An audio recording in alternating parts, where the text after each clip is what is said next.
It is 2026, and I'm sure we've all heard the phrase Netflix and chill. But what about Netflix and baseball? You play ball like a girl! Yeah, this is baseball. You gotta stop thinking. The term Netflix and chill became so popular that even Ben & Jerry's has it as an ice cream flavor. Yeah. What brought us here today is Netflix and Major League Baseball. Do they go together? Today, I was listening to a podcast on Talk Socks with Maddie Lynn and as well as Alex Myers. And while listening to this podcast, they talked a little bit about the Netflix home opener, which was the Yankees versus the San Francisco Giants. Now, there were some mixed reviews on this Netflix debut, for the good or for the worse. We're going to take a deep dive into that today, talk about some of those reviews, some of the pros, and some of the cons. In the last few years, Netflix has been working a lot more with Major League Baseball.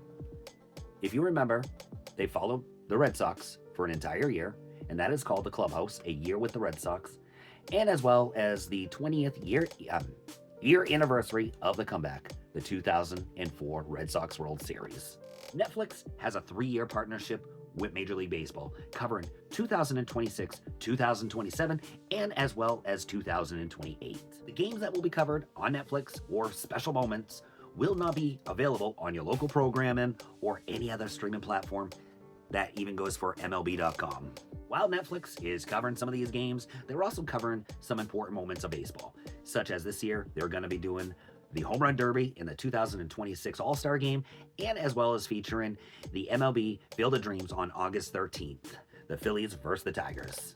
To dig in with some of the positives, Netflix, overall, I feel, is doing a wonderful job at covering these games.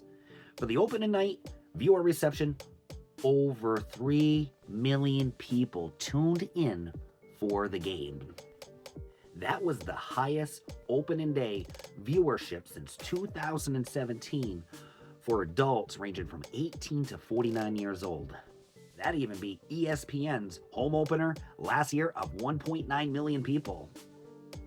And we're not just talking about the home opener here. The World Baseball Classic totaled in 31.4 million viewers. Damn. And especially it hit a record, Japan versus Austria alone, 17.9 million viewers tuned in for that particular game. For Japan, that broke a record on Netflix, as that became the most viewed program ever on Netflix in Japan. Those are some staggering numbers. And that also goes into the 2 Red Sox documentaries that I mentioned here at the beginning of this video. I'm a Red Sox fan, even though I'm covering the entire league here on this channel. I'm also over at Talk Sox, which you can check me out. We'll post that link right down below in the comments. Anyway, enough of that advertisement. Go Talk Sox. But those 2 Red Sox documentaries received wonderful reception. I personally watched them, and I thought they did a great job with it. Though I will admit, the 2004 20th year anniversary, the World Series of the Boston Red Sox. Now, I'm a sucker for keep watching those documentaries, and it could have added a little bit of more emotion and drama into it. Just saying, Netflix. The other documentary, A Year with the Red Sox, they did a great job on that. It wasn't just about baseball and baseball activities. It dug deep into the players' minds and the perspectives and what they go through on a day-to-day basis. And you ought to really check it out, especially the Jarren Duran story. It was very touching. Now, we get into some of the cons. Commercials, Netflix definitely use this as an ad for their platform. And I don't know what the cameramen were doing, but they even missed the first challenge call of the ABS system for a dugout interview. And the worst thing about it is, it's not like they addressed it right after the interview. It was like a batter or so later. Netflix, your production crew needs to talk to the MLB on how they do things. You can't miss key things like that. No, you just can't. The other thing that the viewers were griping about is the little icon that shows the score of the game, and as well as what inning it is, just about all the worthy information that you need to have if you just started queuing on a game. It was very tiny. Very tiny. But I have a funny feeling that's going to be corrected. My overall assessment with things, Netflix is new to the game.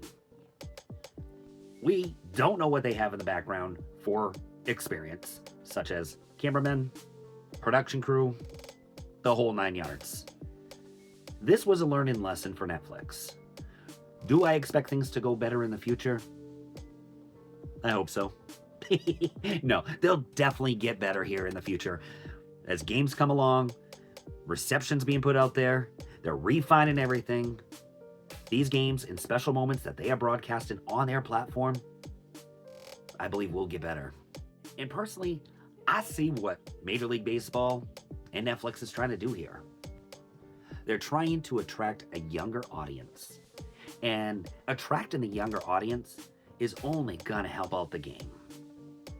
So even though there was some mishaps, the overall agenda for accomplishments here, I don't know if I put that in the right wording, but what I'm trying to get at is they're trying to cue in the younger generation that are on these apps.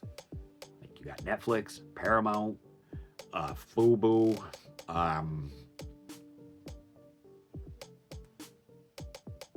Paramount, and a few others. Everything's becoming a digital world. Your hardwired cable is decreasing by the numbers. Remember the telephone on the wall? With cell phones, that became obsolete. And now we are seeing a changing of the guard. The majority of Americans are watching everything on a streaming platform.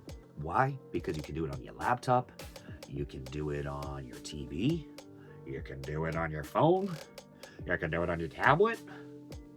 God, at some point you'll be able to look up at the sky and have a special remote control, and it'll populate there too. But grabbing the younger generation into the great American pastime, baseball, is only going to help this sport survive longer and as well as generate more revenue so we can see a lot of great things to come here in the future.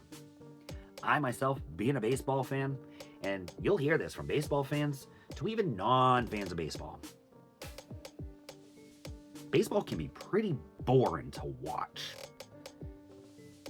Now the MLB, they have implemented some things over the last several years to help speed up the games, to make the games more interesting. So again, I see the direction and the path that they're trying to take here. Do you? There was a lot of criticism too at the beginning of this game with the Yankees and as well as the Giants. The opening intro as they're calling out players. You have dancers on top of cars, almost like you were watching the Grammys or Mike Tyson making a comeback for a fight. It is a new age, and we can't keep living back on the format of the 80s, 90s, and even 2000s. MLB, they have to adapt to things, and us as viewers, we have to adapt too. It may be something new, but it's gonna grow up on us. And then we're gonna learn to accept it, and then sometime, again, and maybe my lifetime, but most definitely yours, that you're gonna see another changing of the guard again too, especially as technology changes. This is Ghost with Base Boo, and let me know down in the comments below how you feeling about the direction with Netflix and the MLB.